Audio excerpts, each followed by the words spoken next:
ទីដំបូងខ្ញុំព្រះករុណាសូមលើកយួរម្រាមដៃ10ដើម្បីគោរពជំរាបសួរទៅដល់សម្ដេចសង្ឃព្រះតេជគុណនិងព្រះសង្ឃគ្រប់អង្គនិងសម្ដេចព្រះគ្រូអាចារ្យគ្រូបាជានិងលោកយាយលោកតាពុកម៉ែពូមីងបងប្អូននៅក្នុងប្រទេសនិងក្រៅប្រទេសទាំងអស់ខ្ញុំព្រះករុណានៅខ្មែរក្រមឬយើងហៅខ្មែរវៀតណាមដែលមានអបនិស្ស័យនឹងព្រះពុទ្ធសាសនាក៏បានរៀនចេះបន្តិចបន្តួចពីគ្រូបាជាចេះក៏តិចភ្លេចក៏ច្រើនអក្សរសាស្ត្រមិនទាន់បានច្បាស់សម្ដីក៏មិនសូវបានពីរោះក៏សូមលើកយួរនិទានជា10ដើម្បីនិទានជូនទៅដល់ញាតិកាទាំងអស់ឲ្យបានស្ដាប់កំសាន្តទាំងអស់គ្នាបើសិនការនិយាយស្ដីរបស់ខ្ញុំព្រះករុណាមានកន្លែងណាខុសឆ្គងឬប៉ះពាល់ដល់អស់លោកណានេះមួយសូមអស់លោកខន្តីអភ័យទោសដល់ខ្ញុំផង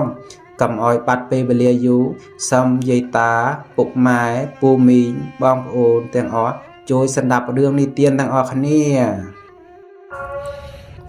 និទានជាដករឿងរាជកេហទារិកាគុណនៃការប្រគេននំដោយព្រះមហាមុគលានកាយព្រះសម្ពុទ្ធបរមគ្រូគង់នៅក្នុងវត្តវេលវ័ននាក្រុងរាជក្រឹសកាយនោះមាននាងទារិកាម្នាក់នៅក្នុងក្រុងរាជក្រឹសជាកូនរបស់ឧបថកព្រះមហាមុគលាននាងនោះជាស្រីមានសទ្ធាមាំក្នុងព្រះពុទ្ធសាសនាដោយអាយុ16ឆ្នាំមាតាបិតាបានរៀបឲ្យមានស្វាមីហើយបញ្ជូនឲ្យទៅនៅខាងសំណាក់មាតាបិតាក្មេកឯមាតាបិតាក្មេកនោះជាមនុស្សមិច្ឆាទិដ្ឋិមានចិត្តរបឹងរឹងរូសមិនជ្រះថ្លាក្នុងព្រះពុទ្ធសាសនាថ្ងៃមួយព្រះមហាមុគលាននិមន្តបិណ្ឌបាតក្នុងភូមិនោះនាងគុណប្រសាបានឃើញហើយក៏ចុះទៅនិមន្តឲ្យឈប់នៅមុខផ្ទះរបស់ខ្លួនទើបនាងតបប្រាប់ដោយម្ដាយក្មេកនោះធ្វើជាមិនឮកិច្ចចុះពីផ្ទះបាត់ទៅនាងដឹងហេតុនោះហើយគិតពិចារណាថាក្នុងផ្ទះនេះមានវត្ថុអ្វីល្មមប្រគេនលោកមានតែនំមួយដៃអ្នកម្ដាយគាត់ទុកពិសាក៏យកនំនោះទៅកាត់ជាពីរចំណែកមួយចំណែកទុកជូនម្ដាយមួយចំណែកយកទៅប្រគេនព្រះមហាមុគលាន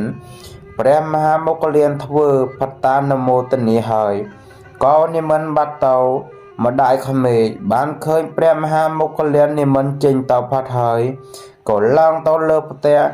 នាងទារិកាក៏ចូលទៅអង្គុយ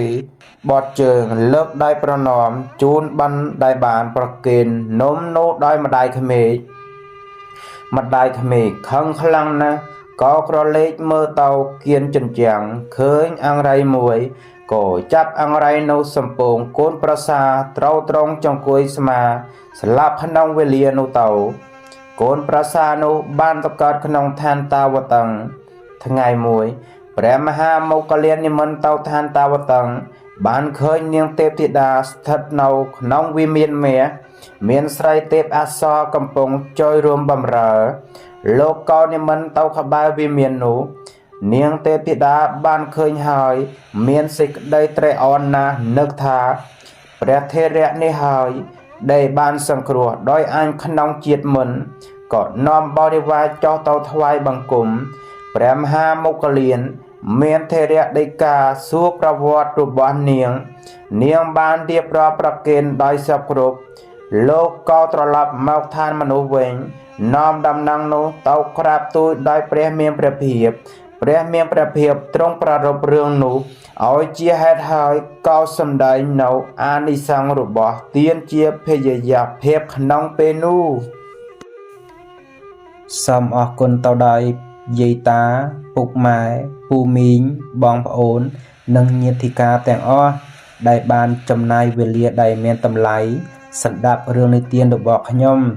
បើសិនយាយតាពុកម៉ែពូមីងបងប្អូនពេញចិត្តវីដេអូរបស់ខ្ញុំ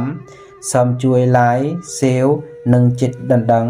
ដើម្បីទទួលបានវីដេអូថ្មីដែលខ្ញុំបង្ហោះឡើងផ្សេងទៀតសូមអរគុណនិងអរព្រះគុណ